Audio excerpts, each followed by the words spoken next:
Indonesia. Yang pertama itu adalah latar belakang. Jadi PT Aker Bronebreak Astra Indonesia ini menerapkan expenditure cycle atau siklus pengeluaran untuk mengelola proses pembelian barang dan jasa hingga pembayaran kepada vendor dalam negeri. Proses ini itu dimulai dari pembuatan purchase order atau PO oleh bagian purchasing, kemudian dilanjutkan dengan penerimaan barang oleh security atau warehouse.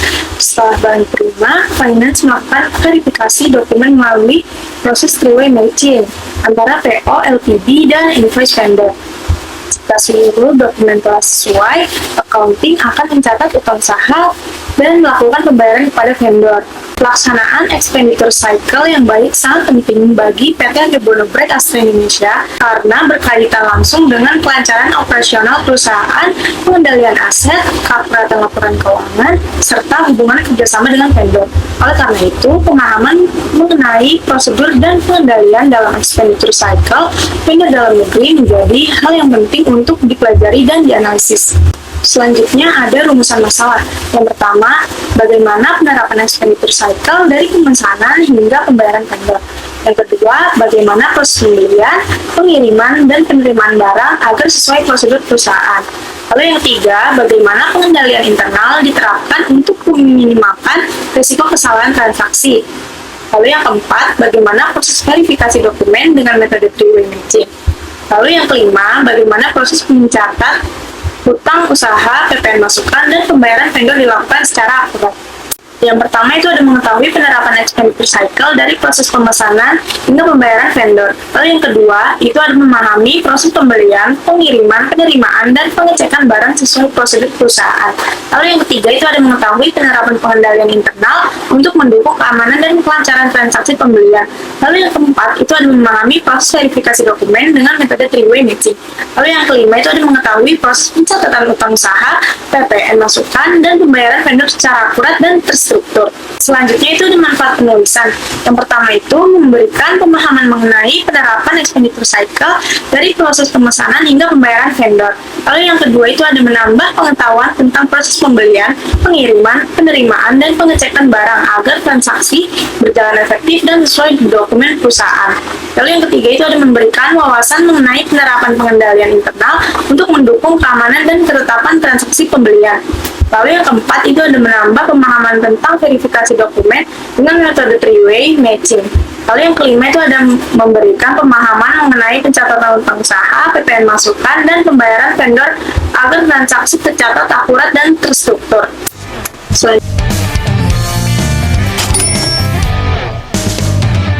Kita akan membahas apa itu sistem informasi akuntansi atau yang biasa kita sebut dengan SIA. Jadi SIA ini itu adalah sistem yang digunakan oleh perusahaan untuk mengumpulkan, menyimpan, serta mengolah informasi keuangan yang dibutuhkan. Nah, sistem ini itu membantu manajemen dalam pengambilan keputusan serta mendukung pengendalian internal perusahaan. Selanjutnya ada expenditure cycle. Jadi expenditure cycle ini itu adalah salah satu siklus yang ada dalam sistem informasi akuntansi. Nah, siklus ini tuh merupakan proses pembelian barang atau jasa hingga pembayaran ke supplier. Nah, siklus ini tuh sangat penting karena berkaitan langsung dengan pengeluaran kas serta pengelolaan persediaan perusahaan. Tujuan expenditure cycle. Yang pertama itu memastikan ketersediaan persediaan. Jadi perusahaan itu tuh harus selalu memastikan bahwa persediaan itu selalu cukup agar kegiatan operasional tidak terganggu. Yang kedua, memastikan pembelian dari supplier yang tepat. Nah, perusahaan itu harus bisa memilih supplier mana yang bisa memberikan barang yang berkualitas dengan harga yang kompetitif dan juga pengiriman tepat waktu. Yang ketiga, memastikan harga pembeliannya wajar. Jadi perusahaan itu melakukan perbandingan harga antara beberapa supplier agar mereka itu mendapatkan barang dengan harga yang efisien tanpa harus mengurangi kualitas. Yang keempat, memastikan barang sudah sesuai pesanan. Jadi barang yang sudah diterima itu harus dicek kembali apakah sudah sesuai dengan apa yang kita inginkan. Lalu ada memastikan pencatatan utang akun. Jadi seluruh pembelian yang dilakukan secara kredit itu harus dicatat dengan benar agar laporan keuangan itu selalu akurat. Yang keenam, ada memastikan pembayaran tepat waktu. Nah, pembelian yang tadi dilakukan secara kredit itu harus dibayar sesuai dengan jatuh tempo yang sudah ditetapkan agar kerjasama dengan supplier berjalan dengan baik dan menghindari ada denda telat membayar. Yang ketujuh, menjaga keamanan aset perusahaan. Jadi, expenditure cycle ini membantu melindungi aset perusahaan seperti kas dan persediaan dari resiko kehilangan, penyalahgunaan maupun kecurangan melalui pengendalian internal. Yang terakhir, ada menghasilkan informasi yang akurat. Nah, seluruh aktivitas dalam expenditure cycle ini tuh menghasilkan informasi penting seperti data pembelian, saldo utang, dan pengeluaran kas yang digunakan. Ada tahap expenditure cycle. Tahap pertama itu adalah ordering material, supplies, dan juga service. Jadi di tahap ini tuh perusahaan melakukan ordering kepada supplier untuk jasa atau barang yang mereka butuhkan. Lalu tahap kedua ada receiving. Di tahap ini perusahaan menerima barang dari supplier dan mereka juga memastikan apakah barang yang datang sudah sesuai dengan pesanan. Tahap ketiga adalah approving supplier invoice.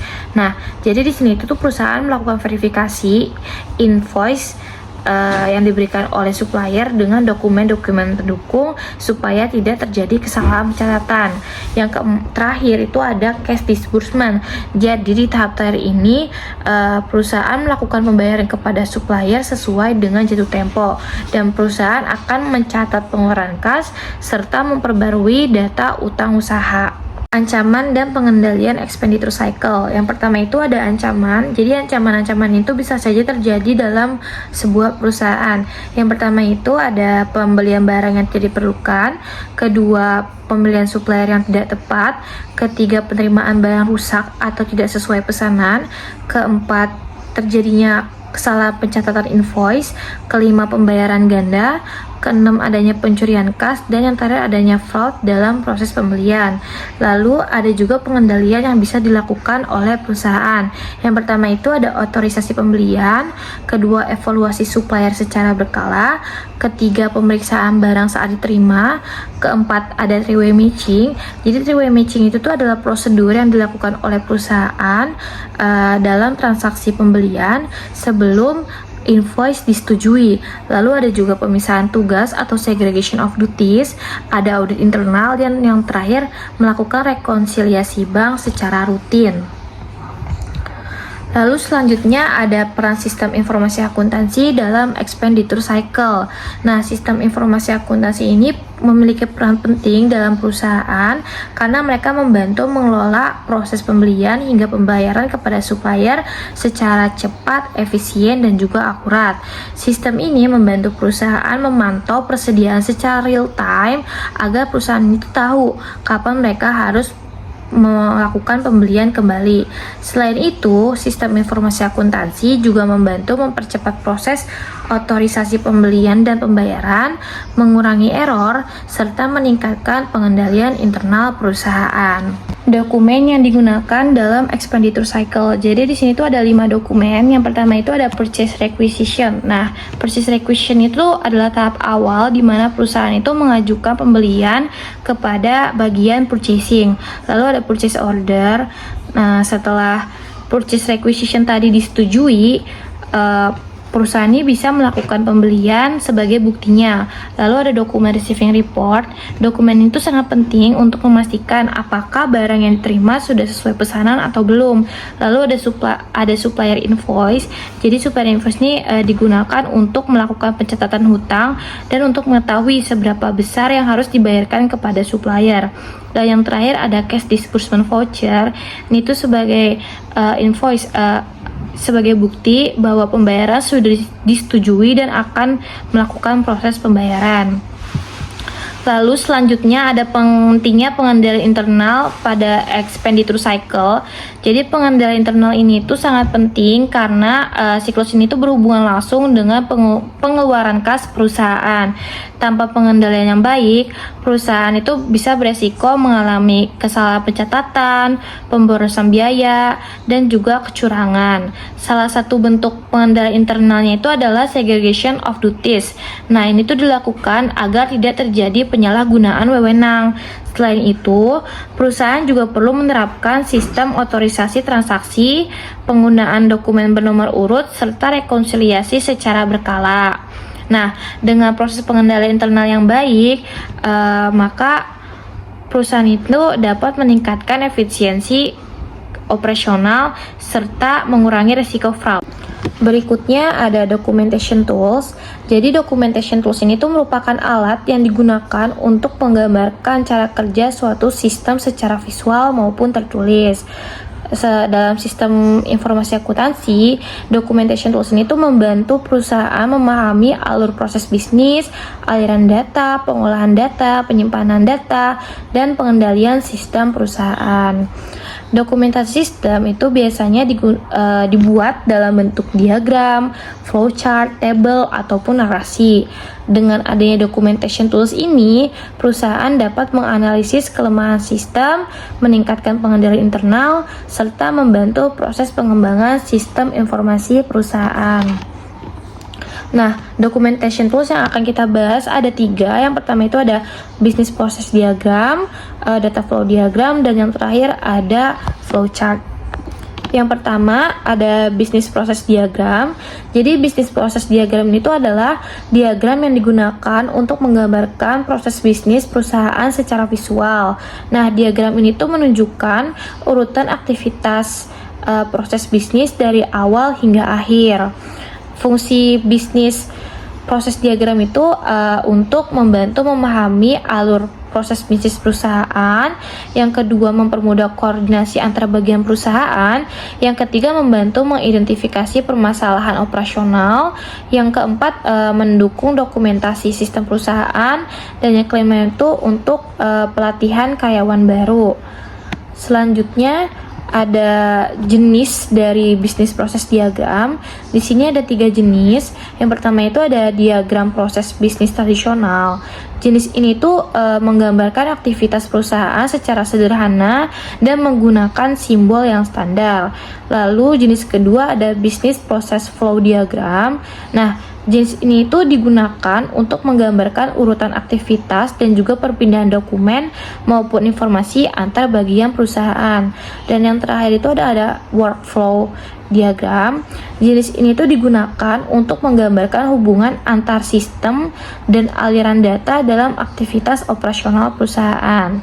Selanjutnya ada simbol bisnis proses diagram. Yang pertama itu ada lingkaran kecil. Di situ tuh digunakan bahwa aktivitas dalam diagram tuh dimulai. Lalu ada juga simbol lingkaran tebal. Di situ tuh menunjukkan bahwa aktivitas dalam diagram itu sudah berakhir.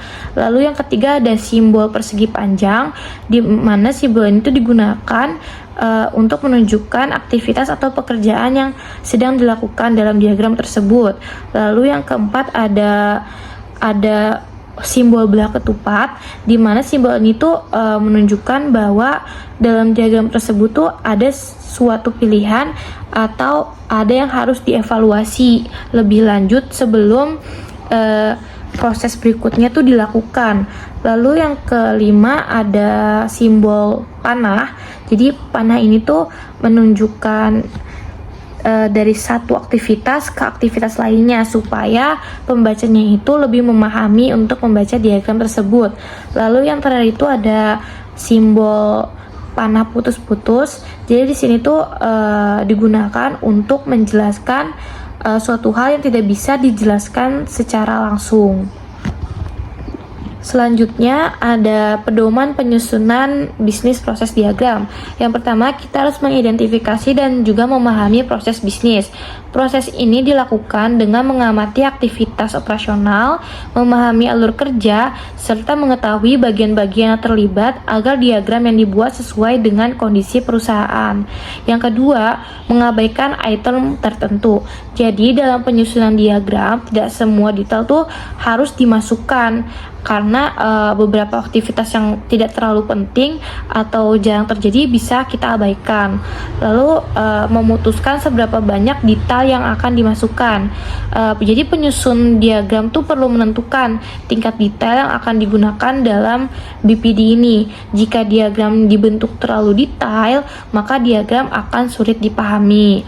Lalu selanjutnya kita akan mengatur diagram. Diagram itu tuh harus disusun secara teratur dan juga sistematis agar proses bisnis mudah dibaca. Lalu ada memasukkan setiap proses bisnis pada diagram. Jadi itu setiap aktivitas yang berkaitan harus dimasukkan ke dalam diagram sesuai dengan urutannya. Lalu yang keenam, gambar sketsa kasar dari BPD. Sketsa ini tuh digunakan untuk melihat gambaran umum proses bisnis dan memudahkan proses perbaikan apabila masih terdapat kesalahan. Lalu yang terakhir, gambar salinan akhir dari si BPD tersebut.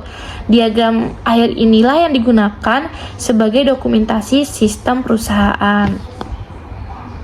Selanjutnya, yang kedua ada data flow diagram.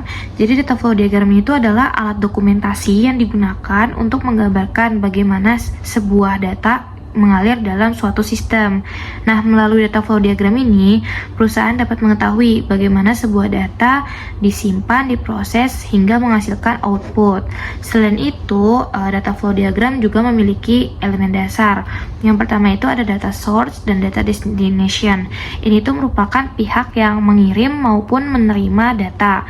Yang kedua ada data flow. Ini tuh merupakan aliran data yang bergerak antara proses penyimpanan data maupun entitas luar. Lalu yang ketiga ada proses. Proses itu tuh merupakan aktivitas di mana sebuah data diubah menjadi sebuah informasi yang lebih berguna bagi perusahaan. Lalu yang terakhir ada data store. Ini merupakan tempat penyimpanan dalam suatu sistem. Data flow diagram juga memiliki beberapa fungsi utama, yaitu yang pertama itu membantu memahami hubungan antara proses dan sistem. Yang kedua menjadi sarana komunikasi antar user dan analisis sistem. Yang ketiga membantu pengembangan sistem informasi. Dan yang keempat mendukung dokumentasi sistem perusahaan. Data flow diagram juga memiliki beberapa jenis. Jenis pertama itu ada konteks diagram. Jadi konteks diagram itu merupakan level tertinggi dalam data flow diagram, di mana dalam level ini tuh memberikan gambaran secara keseluruhan. Lalu ada data flow diagram level 0. Di sini tuh diubah menjadi beberapa bagian utama dalam proses bisnis. Lalu yang ketiga ada data flow diagram level 1. Nah, di level ini dia tuh menjelaskan secara lebih rinci yang sedang terjadi dalam data flow diagram di level 0. Lalu selanjutnya ada manfaat data flow diagram. Yang pertama itu mempermudah analisis sistem. Yang kedua membantu memahami aliran data. Yang ketiga mendukung pengembangan sistem informasi. Keempat membantu dokumentasi sistem perusahaan. Lalu yang terakhir membantu proses audit. Simbol-simbol data flow diagram. Data flow diagram juga memiliki beberapa simbol yang dapat kita gunakan. Simbol pertama itu ada simbol persegi, di mana simbol itu menunjukkan pihak yang menerima atau mengirimkan data dari sistem. Lalu yang kedua ada simbol panah. Simbol itu digunakan untuk menunjukkan perubahan suatu data ke data lainnya. Lalu yang ketiga ada simbol lingkaran. Simbol ini tuh menunjukkan adanya perubahan input menjadi output informasi. Lalu ada juga simbol 2 garis horizontal. Simbol ini tuh merupakan tempat penyimpanan yang dapat digunakan oleh sistem. Lalu yang terakhir ada simbol segitiga. Simbol ini tuh menunjukkan adanya pengendalian internal untuk keamanan dan juga keakuratan data. Selanjutnya, ada pedoman penyusunan data flow diagram. Yang pertama itu memahami sistem dan aliran data. Pemahaman itu dapat dilakukan dengan cara observasi, wawancara, ataupun prosedur perusahaan agar diagram yang dibuat sesuai dengan apa yang sedang terjadi. Lalu yang kedua itu menentukan batas sistem. Batas sistem ini tuh perlu ditentukan agar jelas proses mana yang termasuk ke dalam sistem dan data mana yang tidak termasuk ke dalam sistem. Lalu yang ketiga itu mengidentifikasi proses dan juga aliran data. Nah, hal ini tuh bertujuan agar hubungan antar proses dalam sistem tuh dapat terlihat secara sistematis. Selanjutnya ada menentukan data store, digunakan untuk menunjukkan tempat penyimpanan data yang digunakan dalam sistem perusahaan.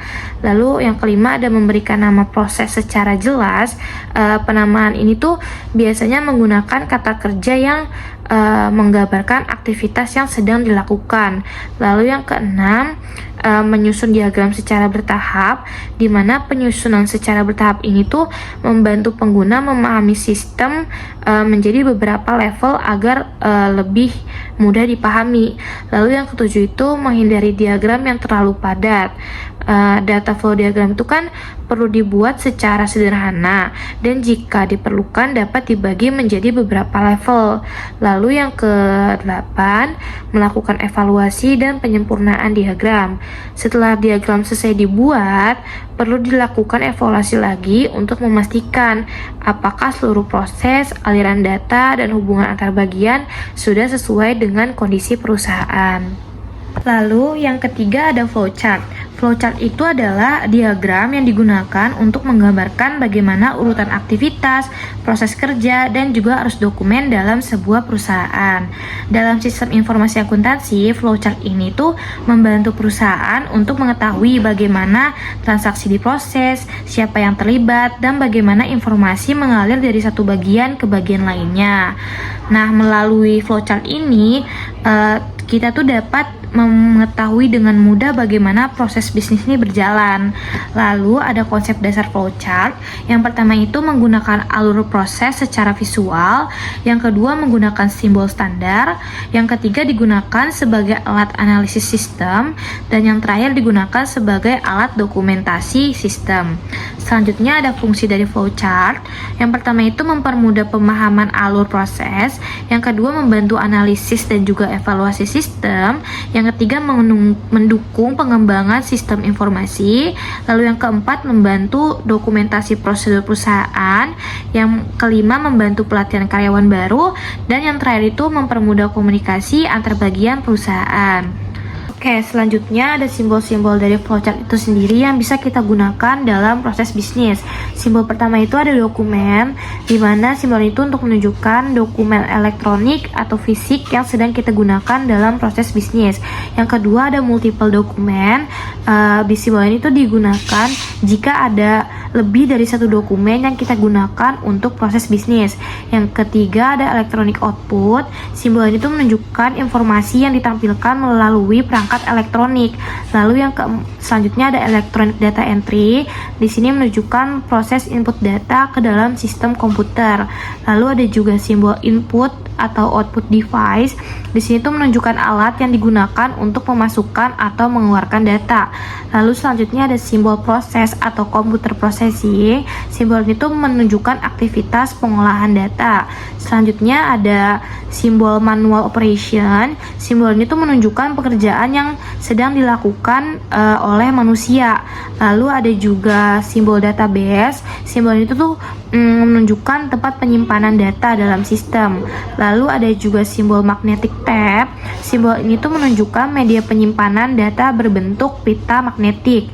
Lalu ada juga simbol paper document file. Nah, simbol ini tuh digunakan untuk menunjukkan arsip dokumen fisik. Selanjutnya ada simbol follow line atau simbol ini tuh menunjukkan arah aliran proses ataupun dokumen. Lalu ada juga simbol communication link. Nah, simbol ini tuh digunakan untuk menunjukkan pengiriman data melalui jaringan komunikasi. Selanjutnya ada on-page connector.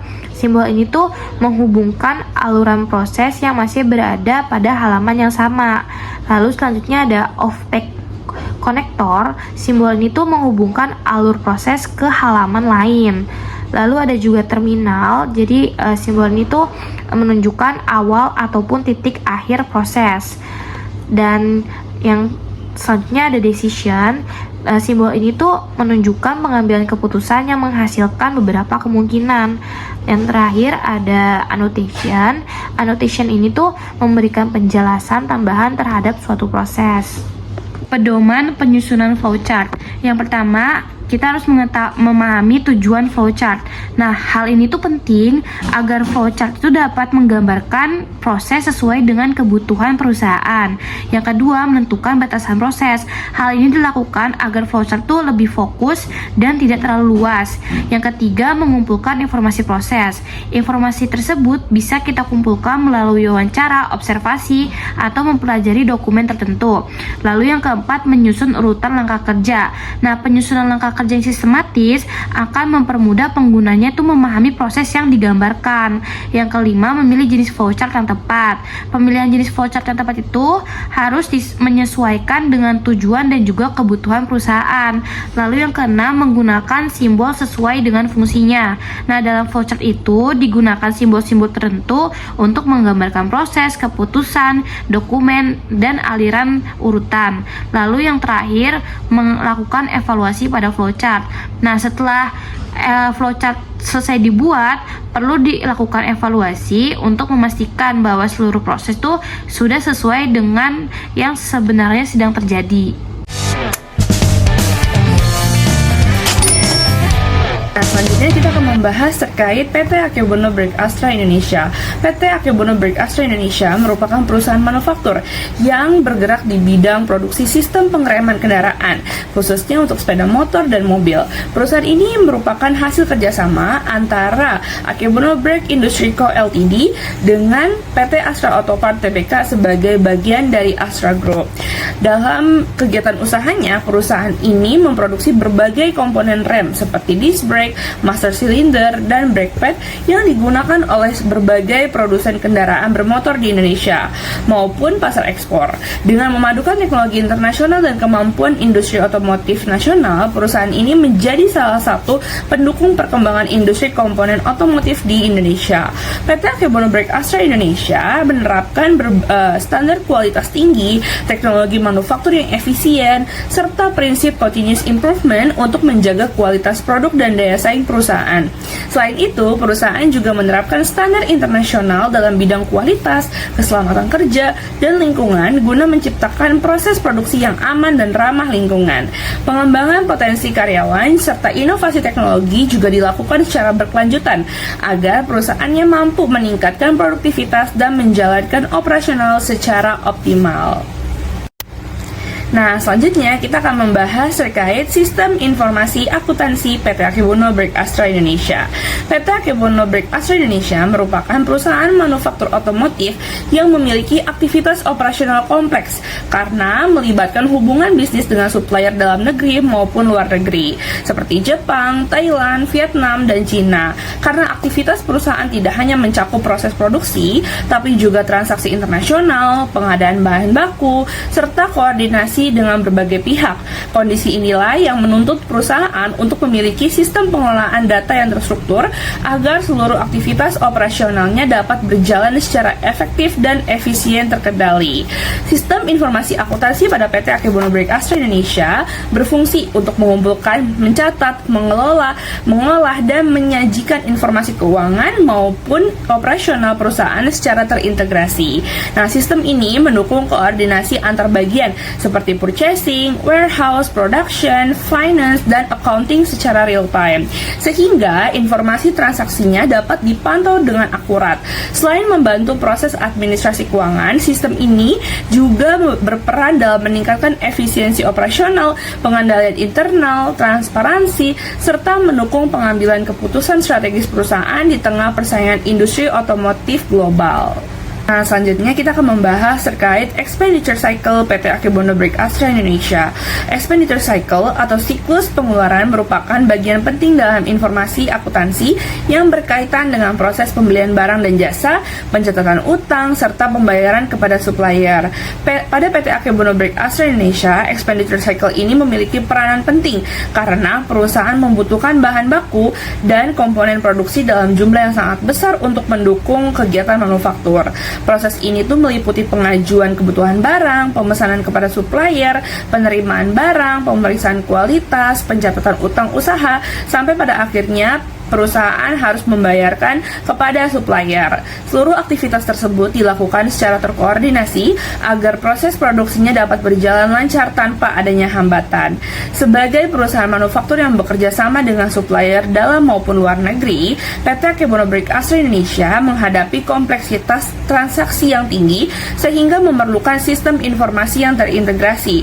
Penggunaan dokumen seperti purchase order, receiving report, dan invoice ini juga membantu perusahaan dalam menjaga validitas transaksi dan memperkuat pengendalian internal. Selain itu, perusahaan juga menerapkan pemisahan tugas antar bagian untuk meminimalkan resiko kesalahan dan penyalahgunaan wewenang. Dengan penerapan expenditure cycle yang efektif, perusahaan pada akhirnya dapat meningkatkan efisiensi operasional, menjaga hubungan baik dengan supplier, serta mendukung stabilitas produksi dan keberlangsungan bisnis perusahaan. Selanjutnya, kita akan membahas terkait aktivitas expenditure cycle pembelian dalam negeri. Nah, seperti yang tadi sudah dijelaskan bahwa PT Akebono Break Astra Indonesia itu melakukan pembelian baik di dalam negeri maupun luar negeri. Nah, sekarang kita akan membahas pembelian dalam negerinya terlebih dahulu. PT Akebono Break Astra Indonesia menerapkan expenditure cycle pembelian dalam negeri melalui beberapa tahapan utama, seperti ordering materials, receiving materials, approving supplier, invoice, dan cash disbursement. Proses dimulai ketika bagian purchasing membuat purchase order atau biasa disebut PO sebagai dokumen resmi pemesanan barang kepada vendor. Setelah barang dikirim, Departemen Security akan melakukan pemeriksaan dokumen pengiriman, kemudian warehouse akan memeriksa jenisnya, kuantitinya, dan kondisi barang sebelum membuat laporan penerimaan barang atau biasa disebut dengan LPB.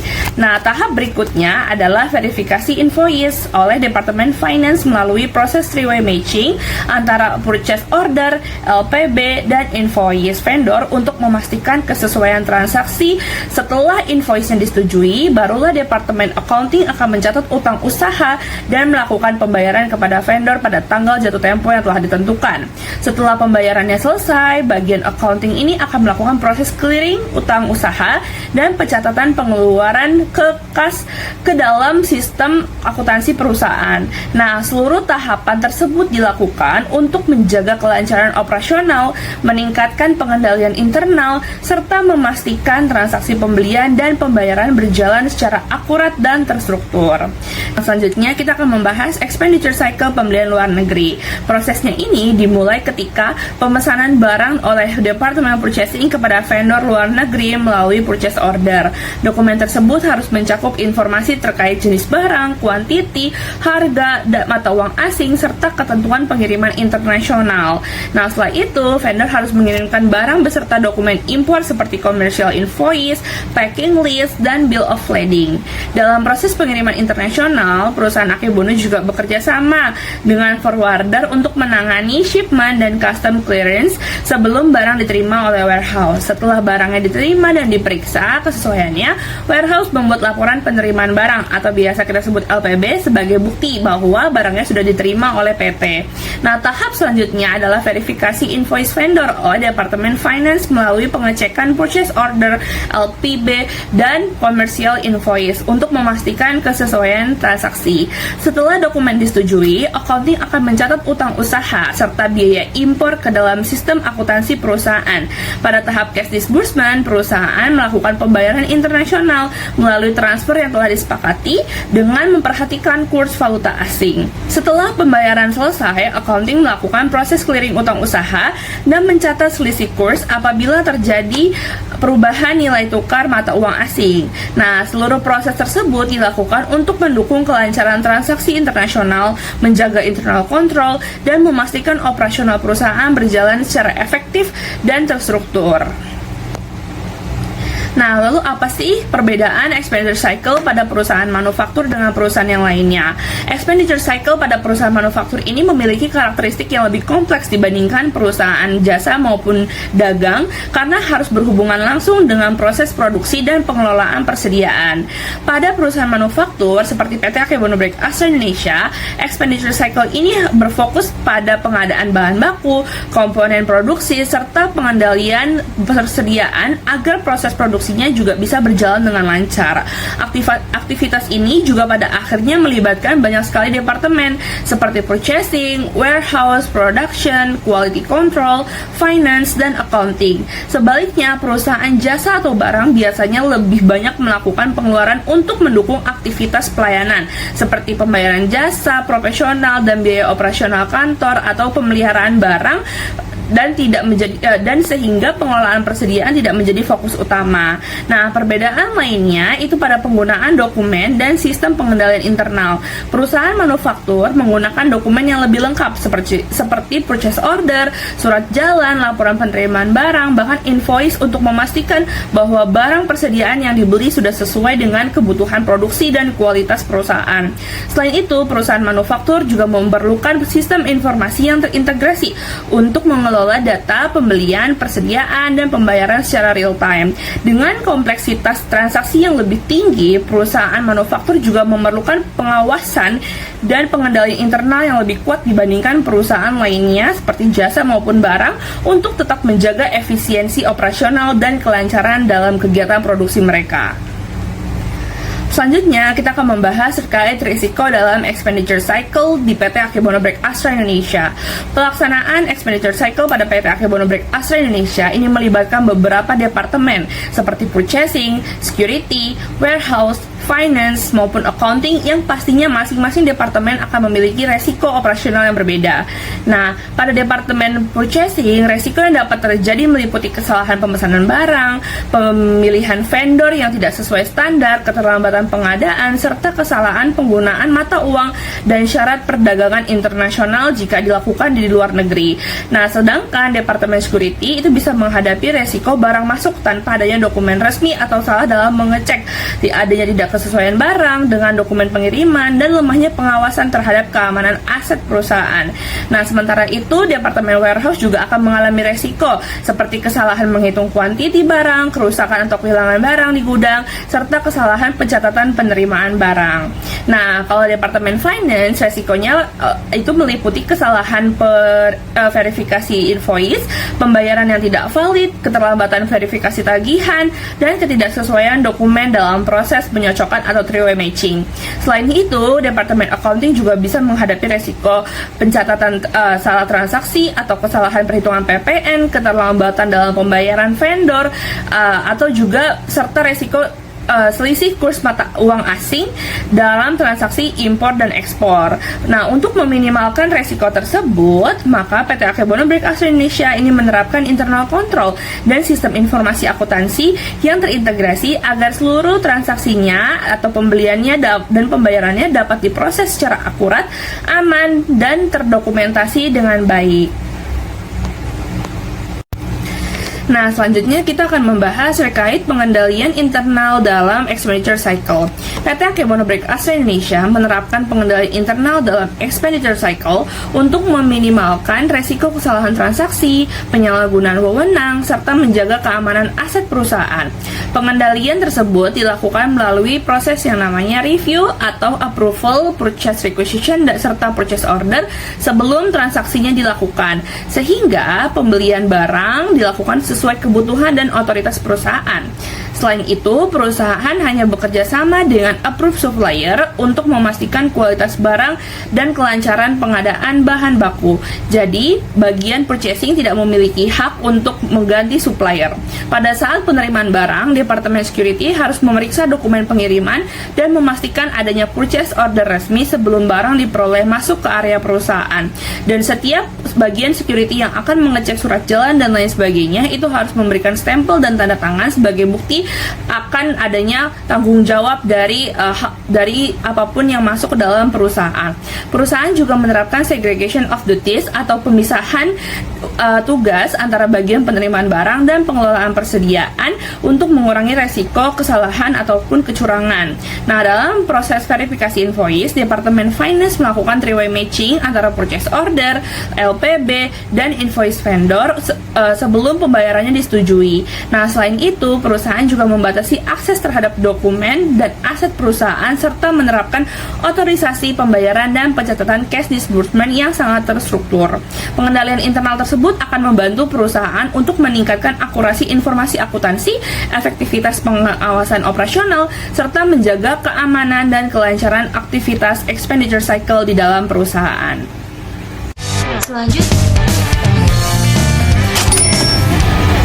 Selanjutnya, di sini saya akan bahas terkait Business Process Diagram atau BPD terhadap PT Akebono untuk vendor dalam negeri. Di sini kita memiliki 6 entitas, yaitu ada purchasing, vendor, security, warehouse, finance, dan juga accounting. Prosesnya itu dimulai pertama itu di entitas purchasing, yang dimana purchasing ini itu akan membuat yang namanya PO atau purchase order. Jadi PO ini dia itu dokumen resmi yang dimana itu pemesanan barang kepada pihak vendor. PO ini biasanya berisikan terkait jenis barangnya, kuantiti, harga, syarat pembayaran, serta jadwal pengirimannya. Nah, setelah PO-nya itu udah dibuat oleh pihak purchasing, PO ini tuh akan dikirimkan kepada pihak vendor yang dimana nantinya pihak vendor itu akan menyiapkan barang dan juga dokumen pengiriman. Setelah itu, barulah dia akan melakukan pengiriman kepada PT Akebono. Pada saat barang tersebut itu tiba di perusahaan PT Akebono ini, pihak security itu akan melakukan pemeriksaan terkait dokumen pengiriman serta barangnya, apakah sudah sesuai atau belum. Kalau misalkan belum sesuai, maka barang dan dokumen tersebut akan dikembalikan. Tapi kalau misalkan memang sudah sesuai, maka pihak security akan menyetujui dokumen tersebut. Nah, selanjutnya setelah sudah disetujui dokumen pengirimannya oleh pihak security, pihak warehouse itu akan menerima dokumen pengiriman tersebut, yang dimana dia akan melakukan pemeriksaan lagi nih barang-barangnya. Apakah barangnya itu sudah sesuai dengan dokumen PO dan juga dokumen pengiriman. Kalau misalkan belum sesuai, dia akan melakukan konfirmasi kepada pihak vendor dan juga purchasing untuk ditindaklanjuti. Tapi kalau misalkan memang sudah sesuai, barulah dia akan membuat yang namanya dokumen LPB atau laporan penerimaan barang. Jadi LPB ini tuh kayak dokumen resmi bahwa barang itu telah diterima kepada pihak perusahaan, yang dimana LPB-nya ini itu akan dikirimkan kepada pihak finance dan juga pihak accounting. Jadi sini pihak finance itu akan menerima dokumen LPB-nya, serta dia itu akan menerima yang namanya dokumen tagihan. Sebelumnya dokumen tagihan ini sudah dibuat oleh pihak vendor, yang dimana dokumen tagihan ini berisikan terkait invoice, form checklist, surat jalan, terus ada PO dan juga faktur pajaknya. Nah, setelah si pihak finance ini tuh menerima dokumen tagihannya, dia akan menyesuaikan lagi nih apakah dokumen tagihan ini udah sesuai atau belum. Kalau misalkan belum sesuai, dokumen tagihan tersebut tuh akan ditunda atau akan diperbaiki oleh pihak vendor. Tapi kalau misalkan sudah sesuai, maka pihak finance ini tuh akan memberikan approval bahwa dokumen tersebut tuh bisa akan lanjut digunakan. Nah, selanjutnya untuk entitas accounting, di sini sudah dijelaskan sebelumnya bahwa entitas accounting ini akan menerima dokumen LPB dari pihak warehouse, yang dimana di sini setelah pihak accounting itu udah menerima dokumen LPB, dia itu akan melakukan pencatatan hutang usaha, transaksi seperti pembelian, serta akan melakukan pencatatan faktur pajak di dalam sistem akuntansi perusahaan PT Akebono. Nah, hal ini itu dilakukan pada saat dia itu sudah memberikan pada saat si pihak finance itu sudah memberikan approval terkait dokumen tagihannya. Setelah pihak accounting itu mencatat hal tersebut, accounting itu akan melakukan pembayaran hutang usaha setelah tanggal jatuh temponya. Kalau misalkan hutang tersebut itu udah benar-benar jatuh temponya. Nah, setelah payment hutang usaha itu berhasil, barulah pihak accounting itu akan melakukan proses clearing hutang usahanya. Nah, pada saat tahap inilah untuk expenditure cycle PT Akebono itu telah selesai terhadap vendor dalam negerinya.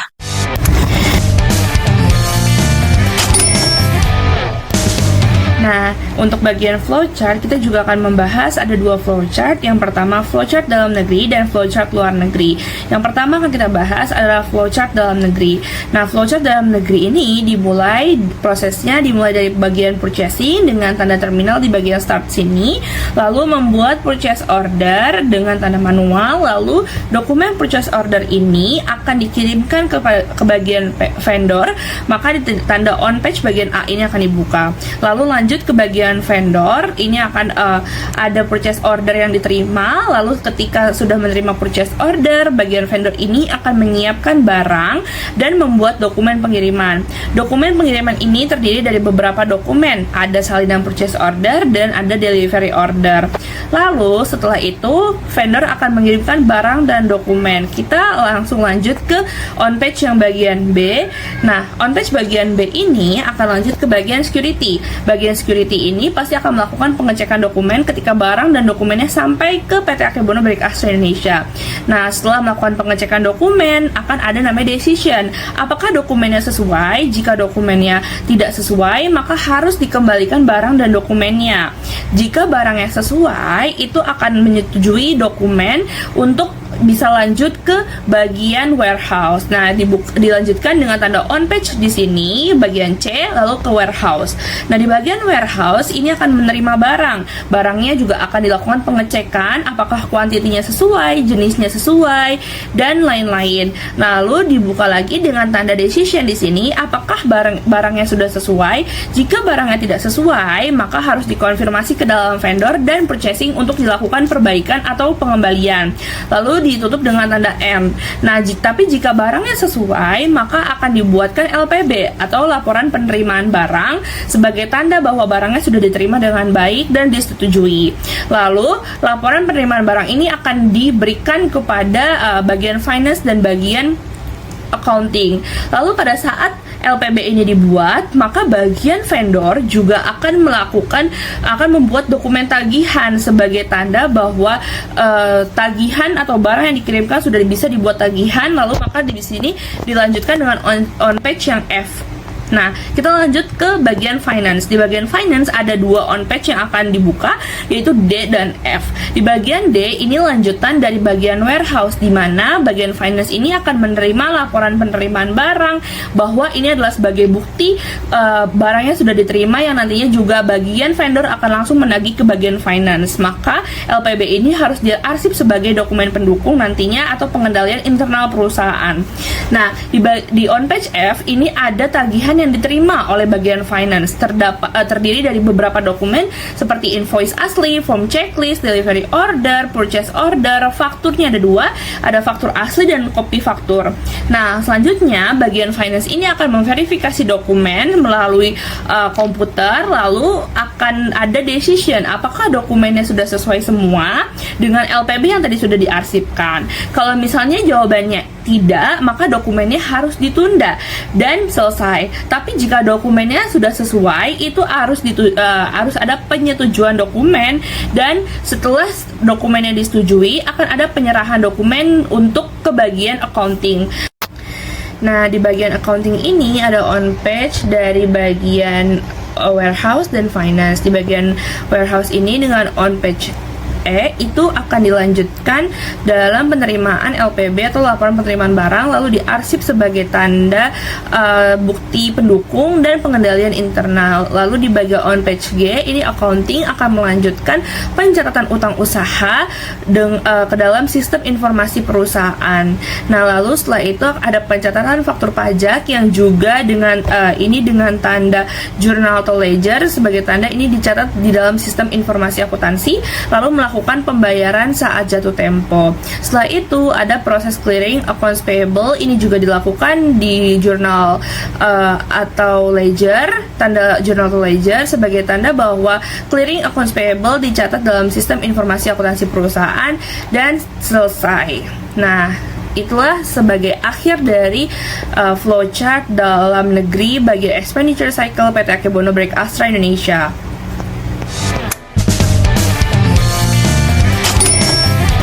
Selanjutnya, di sini ada diagram konteks terkait PT Akebono untuk vendor dalam negeri. Di sini ada 6 entitas, yang dimana entitas ini tuh pertama ada purchasing. Di entitas purchasing inilah proses itu dimulai. Jadi purchasing di sini dia akan melakukan input dokumen, yaitu dokumen PO atau purchase order. Jadi dokumen itu berisikan terkait jenis barang, harga, kuantiti, syarat pembayaran, serta jadwal pengirimannya. Entitas yang kedua itu ada vendor. Vendor di sini akan menerima dokumen PO dari pihak purchasing dan juga dia akan melakukan input terkait barang, dokumen pengiriman serta dokumen tagihan. Nah, dokumen tagihan di sini itu tuh berisikan terkait invoice, from checklist, surat pengiriman, faktur pajak dan masih banyak lagi.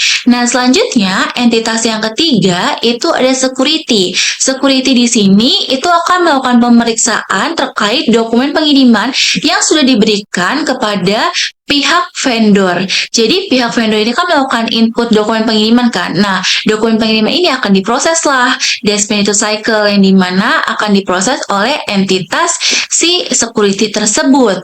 Nah, kalau misalkan dokumen pengiriman tersebut itu udah sesuai nih, maka pihak security akan melakukan persetujuan dokumen pengirimannya.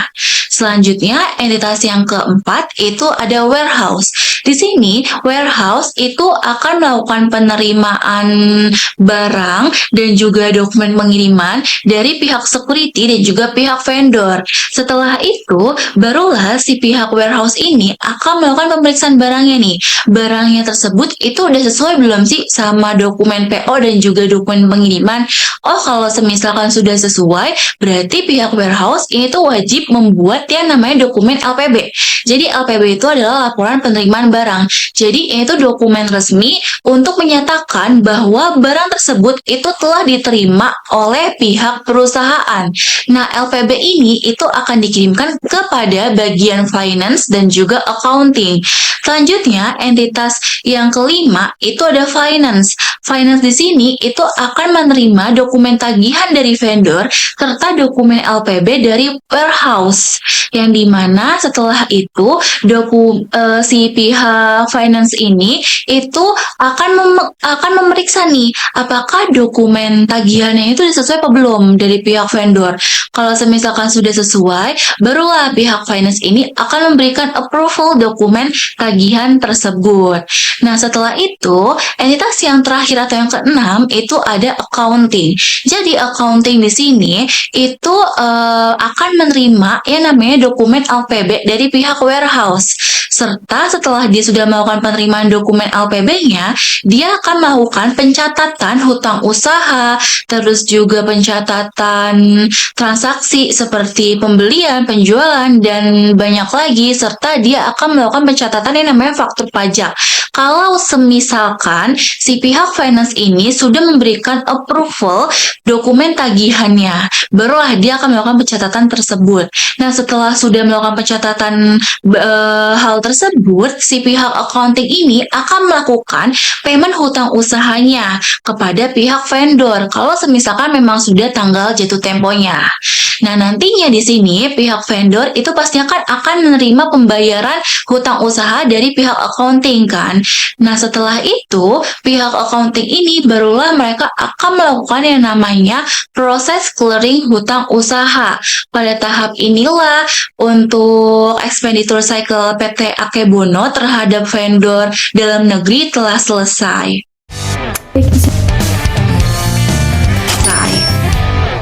sini saya akan menjelaskan terkait diagram level 0 dalam negeri. Nah, pada alur proses ini tuh pembelian, penerimaan barang, verifikasi invoice, hingga pembayaran utang pada vendor dalam sistem informasi akuntansi perusahaan. Nah, proses ini tuh dimulai dari bagian purchasing, mulai dari aktivitas 1.0 yaitu create PO atau purchase order. Nah, pada tahap ini tuh bagian purchasing itu membuat purchase order berdasarkan permintaan pembelian atau kebutuhan perusahaan, di mana purchase order ini kemudian dikirim kepada vendor sebagai bukti pemesanan barang. Nah, setelah vendor menerima purchase order ini, vendor melakukan pengiriman barang ke perusahaan. Ketika barang tiba, proses berkelanjutan ke tahap 2.0 yaitu delivery and dokumen, yaitu pada tahap ini dilakukannya verifikasi terhadap dilakukannya pada tahap dokumen pengiriman dan kedatangan barang, sehingga security ini turut melakukan pengecekan kendaraan sebagai bentuk pengendalian awal untuk memastikan pengiriman sesuai prosedurnya. Nah, selanjutnya masuk pada tahap 3.0 yaitu receive goods and from LPD, yaitu pada tahap ini warehouse atau gudang menerima barang dan melakukan penerimaan dan melakukan pemeriksaan sesuai barang dengan purchase order dan surat jalan. Nah, jika barang ini sesuai, maka dibuat LPD atau laporan penerimaan barang ini sebagai dokumen bukti bahwa barang telah diterima secara resmi oleh perusahaan. Nah, setelah barang diterima oleh vendor, kemudian mengirimkan invoice atau faktur tagihan kepada perusahaan. Pada proses pengiriman ini berkelanjutan pada 4.0 yaitu verify and approve invoice. Pada tahap ini dilakukannya pencocokan antara invoice dari vendor dengan beberapa dokumen pendukung seperti purchase order, LPD, dan dokumen penerimaan barang. Nah, tujuan proses ini tuh untuk memastikan bahwa jumlah barang, harga, dan transaksi atau tagihan benar dan valid. Nah, apabila sesuai dengan invoice akan disetujui atau approved. Nah, pada tahap selanjutnya yaitu 5.0 proses accounts payable and payment. Nah, pada tahap ini bagian accounting ini memproses utang usaha berdasarkan invoice yang telah disetujui. Data transaksi dicatat ke dalam expenditure record serta dilakukannya pencatatan PPN masukan. Setelah itu, perusahaan juga mengajukan permintaan pembayaran kepada tagihan finance untuk melakukan pembayaran kepada vendor. Nah, secara keseluruhan ini diagram ini tuh menunjukkan sebagaimana setiap departemen seperti purchasing, warehouse, accounting, finance, security, dan vendor itu saling berhubung melalui pertukaran dokumen dan informasi. Adanya tahapan verifikasi pada setiap proses ini tuh berfungsi sebagai internal control untuk mengurangi yang namanya resiko kecurangan, kesalahan, atau pembayaran yang tidak sah. Di sini saya akan menjelaskan terkait internal control dalam negeri. Nah, pada tabel pertama ini bagian purchasing membuat dan mengirimkan purchase order atau PO kepada vendor. Nah, resiko yang mungkin terjadi adalah pembelian dari supplier itu tidak resmi. Oleh karena itu, perusahaan menerapkan kontrol berupa daftar supplier yang telah disetujui dalam sistem untuk memastikan transaksi hanya dilakukan dengan vendor yang valid. Nah, pada tabel nomor 2, pengusulan atau pembuatan PO. Nah, pada proses itu dilakukan pengusulan dan pembuatan purchase order oleh Departemen Purchasing. Ancaman yang mungkin dapat muncul yaitu pembelian barang yang sebenarnya tidak dibutuhkan. Untuk mengatasi perusahaan ini tuh melakukan review atau approval terhadap purchase requisition serta pengecekan anggaran sebelum pembelian ini dilakukan. Oke, selanjutnya di sini pada tabel nomor 3, pemeriksaan dokumen oleh security. Nah, pada proses ini tuh Departemen Security ini memeriksa dokumen, surat jalan, dan purchase order saat barang masuk ke perusahaan. Resiko yang dapat terjadi adalah penerimaan barang yang tidak dipesan. Oleh karena itu, perusahaan ini menerapkan kontrol berupa kewajiban adanya PO yang telah disetujui sebelum pengiriman diterima. Nah, selanjutnya pada tabel nomor 4, pemeriksaan barang oleh warehouse. Nah, pada tahap ini bagian warehouse ini menghitung jumlah yang memeriksa kondisi fisik barang dari vendor. Nah, ancaman yang mungkin terjadi adalah kesalahan dan perhitungan barang. Untuk mengurangi resiko tersebut, perusahaan itu menerapkan yang namanya blind receive, yaitu petugas gudangnya tidak memberi informasi jumlah pesanan agar proses itu pemeriksaan lebih objektif dan akurat. Selanjutnya pada tabel nomor 5 yaitu pembuatan LPD oleh warehouse. Nah, pada tahap ini tuh bagian warehouse membuat laporan penerimaan barang. Setelah proses pemeriksaan barang selesai dilakukan, resiko yang dapat terjadi adalah pencurian persediaan. Nah, oleh karena itu perusahaan menerapkan pemisahan tugas antara fungsi penyimpanan barang dan fungsi penerimaan untuk memperkuat pengendalian internal. Nah, selanjutnya pada tabel nomor 6 verifikasi invoice oleh finance. Nah, pada proses ini tuh bagian finance ini menerima yang namanya invoice beserta dokumen pendukung untuk vendor. Nah, ancaman yang mungkin muncul yaitu kesalahan pada invoice vendor seperti kesalahan harga atau perhitungan. Nah, untuk mengatasinya yaitu perusahaan menerapkan yang namanya verifikasi invoice secara otomatis atau automate matching. Automate match agar akurasi tagihan itu tuh lebih terjamin dan mengurangi risiko kerugian keuangan. Selanjutnya di sini pada tabel nomor 7 verifikasi three-way match oleh financing. Nah, pada tahap ini bagian finance ini melakukan yang namanya verifikasi menggunakan metode three-way match, yaitu pencocokan antara PO, LPD, dan invoice. Nah, resiko yang dapat mungkin terjadi adalah kesalahan atau penagihan ganda dari supplier. Oleh karena itu, perusahaan itu menerapkan yang namanya kontrol berupa dokumen pendukung pelengkap dan sistem penomoran invoice yang unik untuk memastikan pembayaran ini yang valid. Nah, selanjutnya pada tabel nomor 8 ini pencatatan utang oleh accounting. Nah, pada proses ini bagian accounting ini tuh mencatat jurnal usaha berdasarkan dokumen yang telah disetujui oleh finance. Nah, ancaman yang mungkin muncul adalah kesalahan pencatatan data akuntansi, yang dimana untuk mengatasinya yaitu perusahaan menggunakan data entry edit control agar input datanya lebih akurat dan menjaga integritas informasi keuangan. Selanjutnya pada tabel nomor 9 pencatatan PPN atau masukan, yang dimana pada tahap ini itu dilakukan pencatatan masukan berdasarkan faktur pajak dari vendor. Nah, resiko yang mungkin terjadi adalah data pajak yang tidak akurat atau tidak valid. Oleh karena itu perusahaan ini menerapkan yang namanya kontrol integrasi e-faktur untuk memastikan kepatuhan dan validasi data perpajakan. Nah, selanjutnya pada tabel nomor 10 yaitu clearing utang oleh accounting. Pada proses ini tuh bagian accounting melakukan namanya clearing utang. Setelah pembayaran berhasil dilakukan, ancaman yang mungkin terjadi adalah kesalahan pencatatan utang usaha. Untuk mengatasi perusahaan menerapkan rekonsiliasi data utang dengan buku besar secara berkala guna untuk menjaga keadaan sistem pembukuan.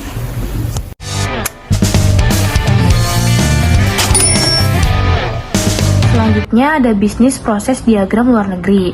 Nah, pada slide ini itu tuh akan menjelaskan proses pembelian barang dari luar negeri sampai barang diterima dan juga dibayarkan oleh perusahaan. Nah, pertama ini bagian purchasing itu akan melakukan kesepakatan dengan vendor luar negeri. Nah, setelah sepakat, mereka akan membuat purchase order sebagai bukti pemesanan barang. Lalu yang kedua itu vendor menyiapkan barang beserta dokumen pengiriman. Setelah itu barang dikirim ke perusahaan dan vendor juga membuat invoice. Lalu bagian forwarder itu mereka itu mengurus proses pengiriman dan biaya cukai supaya itu barang masuk ke Indonesia dengan lancar. Nah, saat barang sampai, security itu akan memeriksa dokumen pengiriman. Kalau misalkan sudah sesuai bisa lanjut ke proses selanjutnya, tapi kalau misalkan dokumennya belum sesuai itu bisa dilakukan penolakan atau dikembalikan barang tersebut. Lalu bagian warehouse itu tuh akan menerima barang dan juga mengecek nih apakah barang tersebut sudah sesuai dengan pesanan. Kalau misalkan ada masalah, warehouse akan menghubungi bagian vendor dan juga purchasing. Namun kalau sudah sesuai, warehouse akan membuat laporan penerimaan barang. Lalu pada bagian finance itu tuh mereka menerima invoice dari vendor dan juga laporan penerimaan barang dari warehouse. Nah, kedua dokumen tersebut akan dicocokkan untuk memastikan apakah tagihannya itu sudah sesuai dengan barang yang dikirim. Nah, kalau selanjutnya itu ada di bagian accounting. Bagian accounting itu mencatat transaksi tersebut sebagai utang perusahaan kepada vendor karena barang sudah diterima namun belum dibayarkan. Lalu terakhir, jika sudah jatuh tempo, perusahaan ini akan melakukan pembayaran kepada vendor. Nah, karena pembeliannya ini dilakukan di luar negeri, bagian accounting tuh akan mengecek perubahan kurs pada mata uang. Jika ada perubahan, itu tuh akan dicatat sebagai keuntungan atau kerugian kurs. Nah, setelah semua selesai, proses berakhir.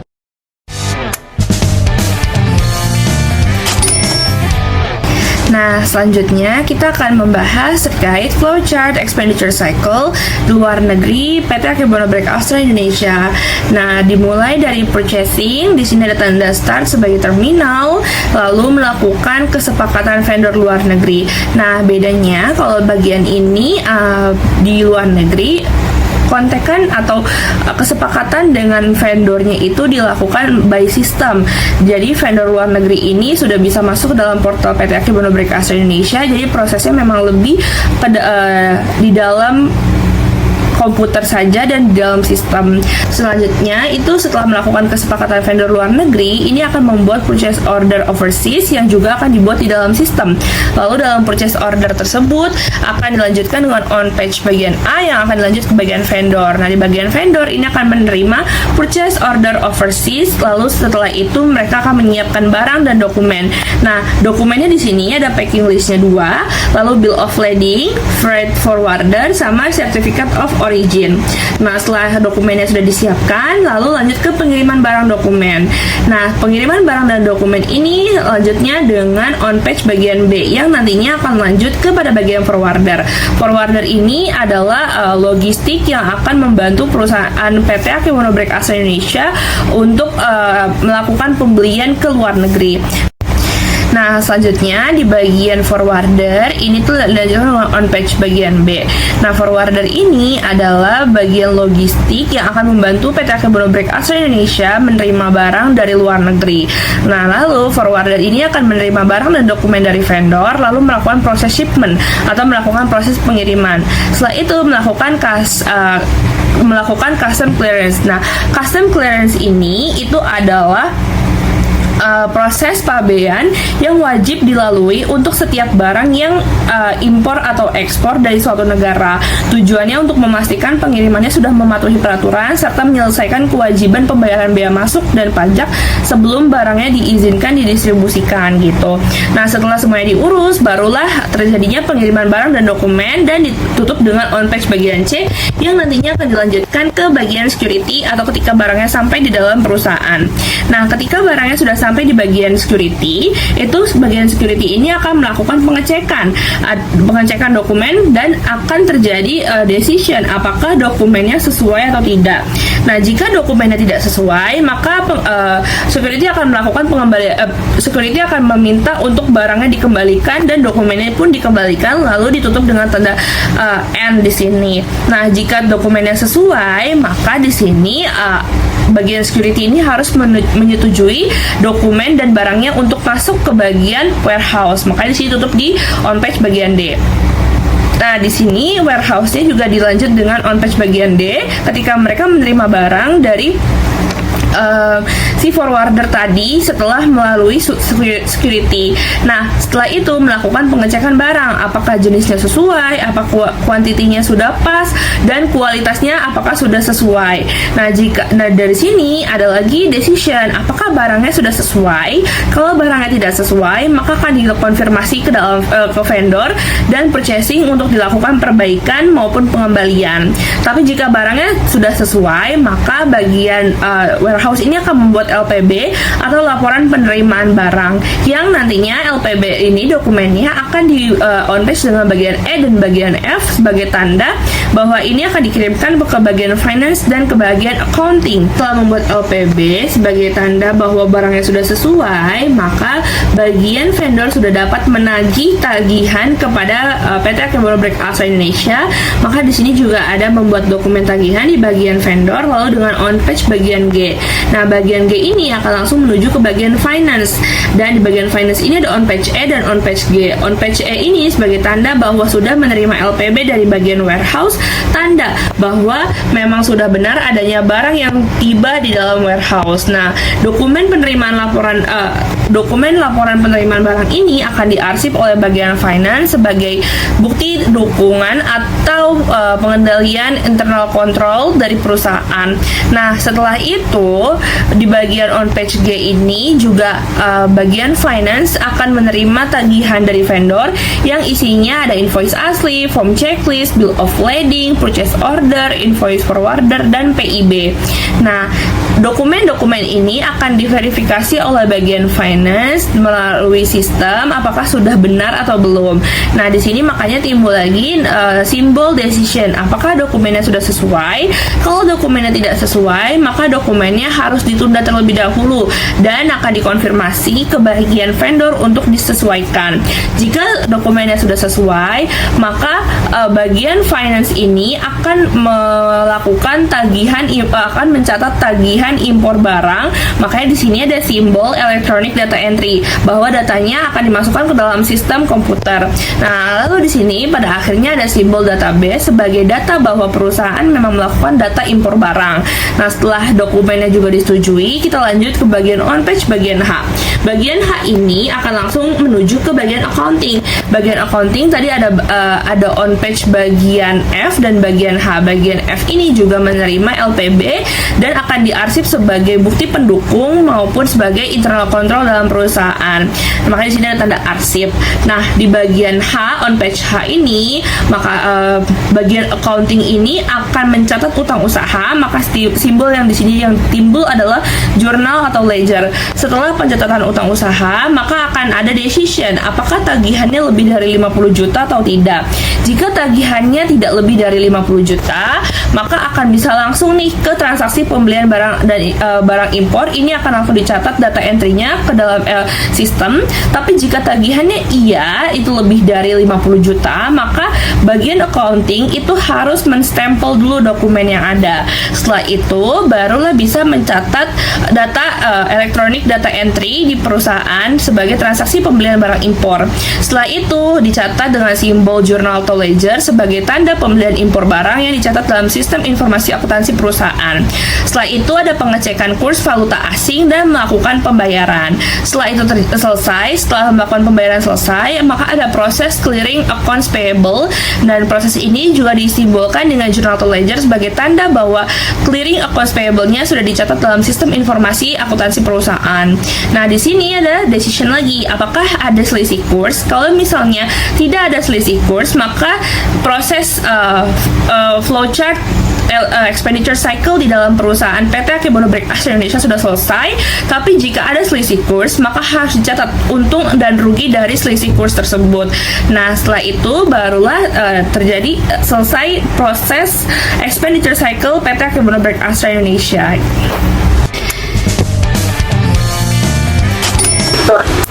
Selanjutnya ada diagram konteks luar negeri. Yang pertama, purchasing membuat purchase order atau PO dan kesepakatan dengan vendor. Lalu yang kedua, vendor akan menerima PO dan mengirim barang, dokumen pengiriman, dan tagihan atau invoice. Lalu yang ketiga, security memeriksa dokumen pengiriman dan memberikan persetujuan. Lalu yang keempat, forwarder mengurus shipment dan custom clearance atau bea cukai. Lalu yang kelima, warehouse menerima dan memeriksa barang yang datang. Lalu yang keenam, warehouse membuat laporan penerimaan barang atau LPB.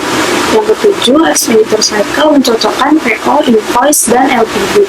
Lalu yang kedelapan, finance melakukan verifikasi dan memberikan approval tagihan.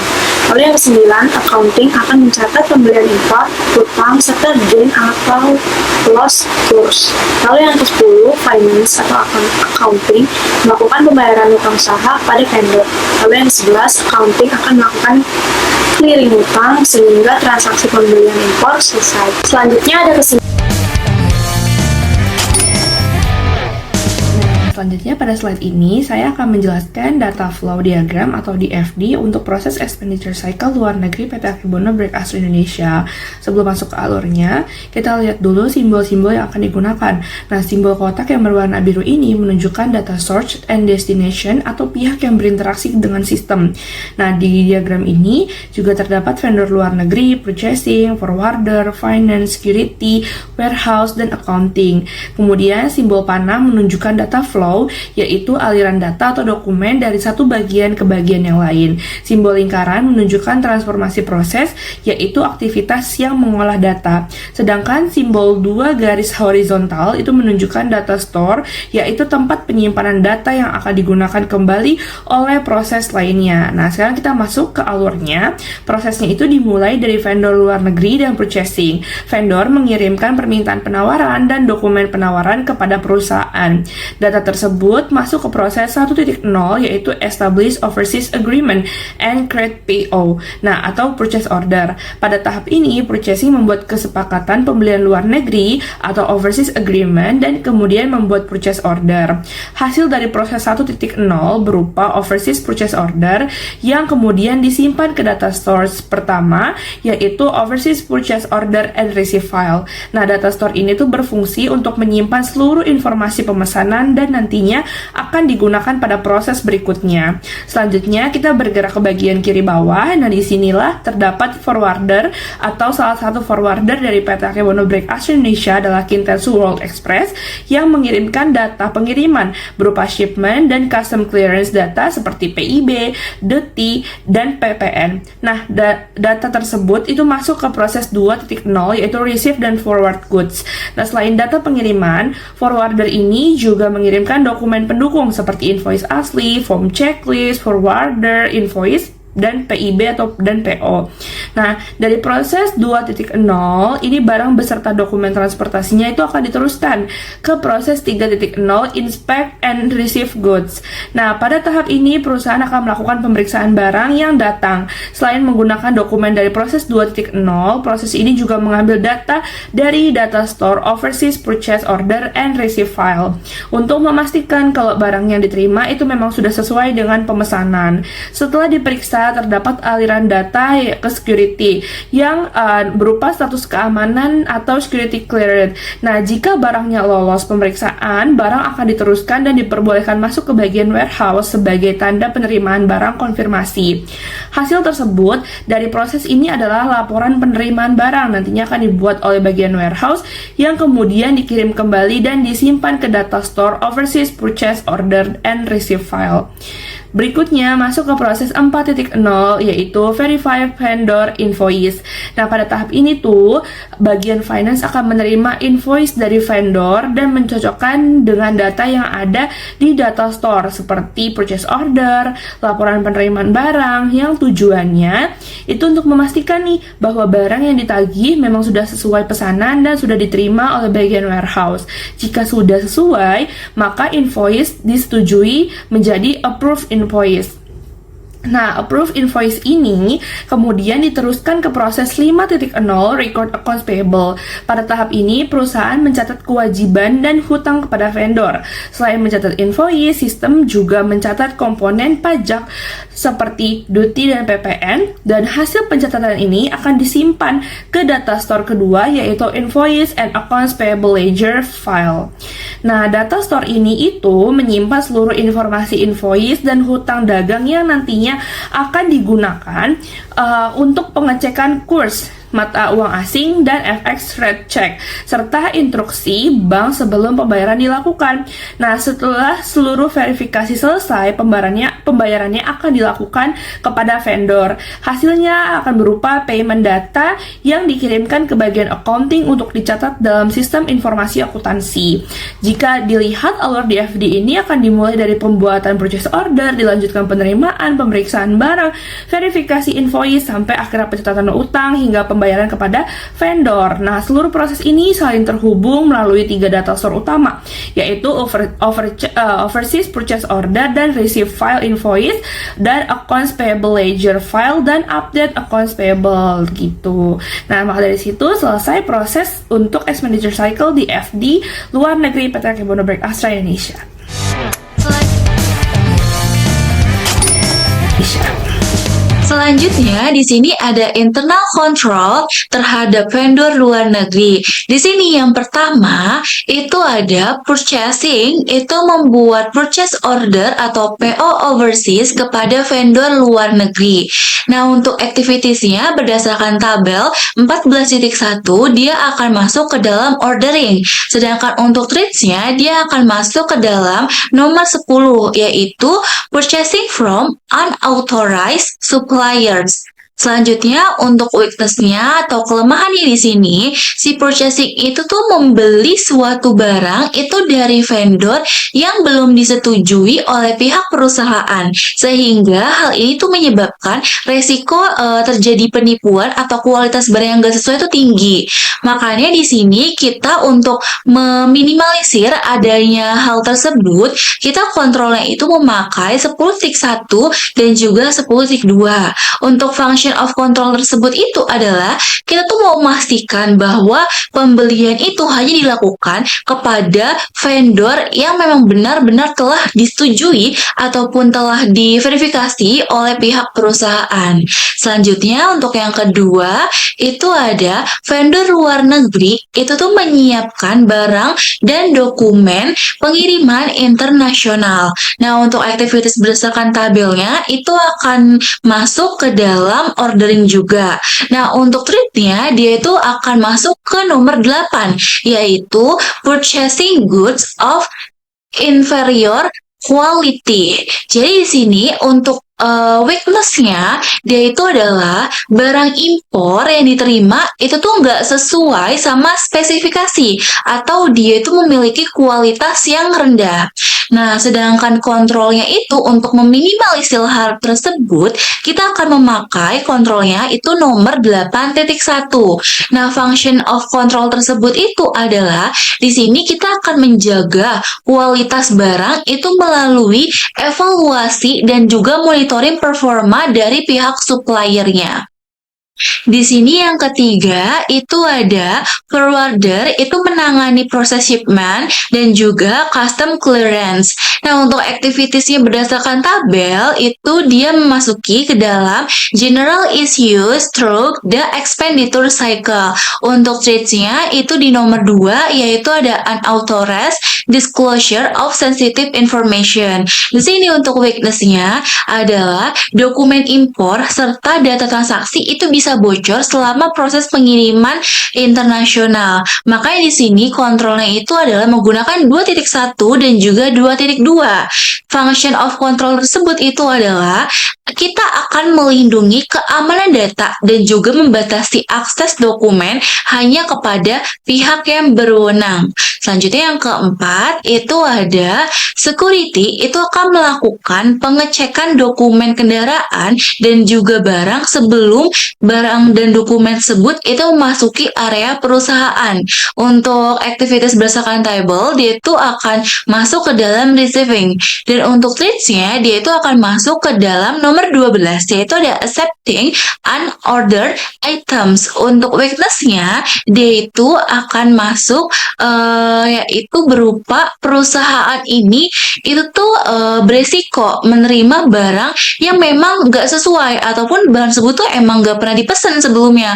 Makanya di sini kontrolnya itu adalah 12.1. Nah, function of control tersebut itu adalah kita tuh memastikan bahwa hanya barang yang memiliki purchase order resmi yang bisa kita terima. Selain itu kita nggak bisa menerima barang tersebut. Selanjutnya yang kelima itu ada warehouse. Ini akan melakukan pengecekan kuantiti, jenis barang, dan juga kondisi fisik barang tersebut. Makanya di sini untuk aktivitas berdasarkan tabelnya, dia akan masuk ke dalam receiving. Untuk treats-nya, dia akan masuk ke dalam nomor 13, yaitu mistakes in counting items. Nah, untuk weakness-nya di sini itu adalah warehouse ini itu bisa aja nih salah entah hitung kuantiti barangnya sehingga si inventor tuh menjadi nggak akurat gitu loh, nggak sesuai sama perhitungan di dokumen tersebut. Nah, makanya di sini kontrolnya itu adalah kita menggunakan 13.1 dan juga 13.5. Untuk function of control tersebut adalah kita tuh bakal bantu buat mastiin bahwa jumlah barang yang akan diterima itu sesuai dengan data pesanannya. Selanjutnya di sini yang keenam itu ada warehouse itu akan membuat laporan penerimaan barang atau LPB. Untuk activities berdasarkan tabel dia itu akan masuk ke dalam receiving. Untuk trades-nya dia itu akan masuk ke dalam nomor 15 yaitu depth of inventory. Untuk bagian weakness-nya di sini adalah barang impor yang diterima itu dapat hilang atau bisa dipindahkan tanpa izin sebelum dicatat terlebih dahulu. Nah, untuk controls yang cocok itu adalah dia 15.1, 15.2, dan juga 15.3. Nah, untuk function of control tersebut itu adalah di sini akan menjaga keamanan persediaan dan memudahkan untuk pendeteksian kalau semisalkan adanya kehilangan barang. Selanjutnya yang nomor 7 itu ada finance. Di sini akan melakukan verifikasi dokumen invoice vendor luar negeri. Nah, untuk activities berdasarkan tabel, dia itu masuk ke dalam approving suppliers invoice. Untuk trades-nya, dia itu masuk ke dalam nomor 16, yaitu errors in supplier invoice. Sedangkan untuk weakness-nya itu adalah invoice vendor itu bisa berisi kesalahan harga, quantity, terus kurs, ataupun biaya import tersebut. Nah, untuk control yang cocok itu adalah 16.1. Untuk function of control tersebut itu adalah kita akan memastikan bahwa invoice-nya itu tuh udah benar-benar sesuai sebelum kita akan melakukan payment atau pembayaran. Selanjutnya yang ke-8 itu ada finance. Di sini akan melakukan pencocokan terkait PO atau purchase order, LPB atau laporan penerimaan barang dan juga commercial invoice. Untuk activities berdasarkan table, dia itu masuk ke dalam cash disbursement. Nah, untuk trades-nya, dia itu cocoknya ke dalam nomor 19, yaitu paying for items not received. Nah, weakness-nya di sini adalah perusahaan itu bisa aja membayar barang yang belum diterima atau jumlah pembayaran tersebut tuh nggak sesuai. Nah, di sini untuk controls-nya tersebut adalah cocoknya di nomor 19.1. Nah, untuk function of control tersebut adalah kita akan memastikan nih bahwa pembayaran tersebut itu hanya dilakukan atas barang yang emang benar-benar udah kita terima. Selanjutnya di sini yang nomor 9 itu ada accounting akan melakukan pembayaran internasional melalui Swift transfer. Nah, untuk activities berdasarkan table dia akan masuk ke dalam bagian cash disbursement. Untuk trades-nya dia akan masuk ke dalam nomor 21 yaitu depth of cash. Sedangkan weakness-nya di sini adalah pembayaran internasional itu beresiko disalahgunakan melalui transfer yang tidak sah. Oleh tersebut, kita di sini controls-nya itu adalah di nomor 21.3, 21.6, dan juga 21.8. Function of control tersebut adalah kita akan mengurangi resiko fraud dan juga memastikan bahwa pembayarannya itu sudah sesuai dengan transaksinya. Selanjutnya di sini yang ke-10 atau yang terakhir itu adalah accounting akan melakukan proses clearing hutang usaha dan juga akan melakukan pencatatan selisih kurs tersebut. Nah, untuk activities berdasarkan table, dia akan masuk ke dalam kategori cash disbursement. Sedangkan untuk trades-nya, dia akan masuk ke nomor 23 yaitu cash flow problems. Nah, untuk weakness-nya di sini, fluktuasi kurs itu bisa meningkatkan biaya pembayaran dan hal ini pastinya akan mengganggu arus kas. Makanya di sini untuk controls-nya itu ada di 23.1. Nah, untuk function of control tersebut adalah kita akan membantu perusahaan untuk merencanakan pembayarannya serta menjaga stabilitas cash flow tersebut. Nah, dari sinilah untuk internal control terkait vendor luar negeri terdapat 10. harus selesai. Selanjutnya ada kesimpulan. Jadi kesimpulannya itu penerapan sistem informasi akuntansi pada expenditure cycle vendor dalam negeri di PT Akebono Break Astra Indonesia ini telah berjalan dengan baik, terstruktur, dan sesuai prosedur perusahaan. Proses dimulai dari pembuatan purchase order, penerimaan dan pengecekan barang, verifikasi dokumen menggunakan metode freelancing, hingga pencatatan hutang usaha dan pembayaran kepada vendor. Sistem yang diterapkan membantu perusahaan menjaga kelancaran operasional, meningkatkan efektivitas pengendalian internal, meminimalkan risiko kesalahan maupun kecurangan, serta mendukung penyusunan laporan keuangan yang lebih akurat, terstruktur, dan dapat dipertanggungjawabkan. Lalu selanjutnya ada saran. PT Akebono Break Astra Indonesia disarankan untuk terus meningkatkan sistem informasi akuntansi dan pengendalian internal pada expenditure cycle agar proses pembelian hingga pembayaran vendor dapat berjalan lebih cepat, akurat, dan terintegrasi. Perusahaan juga perlu meningkatkan koordinasi antara departemen, melakukan evaluasi dokumen transaksi secara berkala, serta memanfaatkan teknologi informasi yang lebih modern untuk mendukung efisiensi kerja dan keamanan data. Selain itu, pelatihan karyawan dan menjaga hubungan kerjasama yang baik dengan vendor juga penting agar proses operasional perusahaan berjalan lebih efektif, tertib, dan sesuai prosedur perusahaan.